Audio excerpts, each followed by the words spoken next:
ඉතින් අපි බලන හැමෝටම ආයිබෝවන්. ඉතින් ඔයාලා දන්නවා කිසියම් අපිට මූල්‍ය අවශ්‍යතාවයකදී ණය මුදලක් ලබා ගැනීමේදී ගොඩක් ආයතන වලින් සුරකුමක් විදිහට එහෙම නැත්නම් ඇපයක් විදිහට දෙයක් ඉල්ලනවා. ඉතින් ගොඩක් වෙලාවට ලංකාවේ අපි ඇපයකට තියන්නේ අපේ තියෙන දේපල. ඒ වගේම තමයි ඔයාලා දන්නවා ගොඩක් වෙලාවට ඔය සමෘද්ධි බැංකුව ඒ වගේම අනිකුත් බැංකුව වලිනුත් චංචල දේපල උකසර අරගෙන ණය දෙන අවස්ථාවල් තියෙනවා.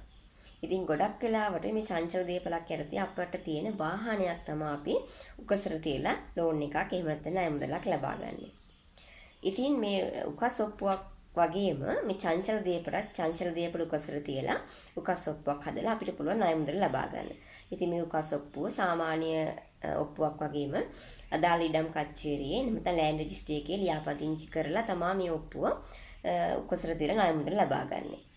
නමුත් මම අද ඔයාලට කියන්නාවේ මෑතකදී සිදුවෙච්ච සංශෝධනයක් මගින් මේ චංචල දේපල උකසර තබා මුදල් ලබා ගැනීම නැත්නම් චංචල දේපල උකසර තැබීම අවලංගු කරලා තියෙනවා කියන කාරණේ පිළිබඳව දැනුවත් කරන්නයි. ඉතින් ඔන්න 2024 අංක 17 දරන සුරක්ෂිතලත් ගනුදෙනු පනතේ 8 සහ 48 කියන වගන්ති මගින් කච්චේරියට ලබා දී තිබු මේ බලය අවලංගු කරලා තියෙනවා.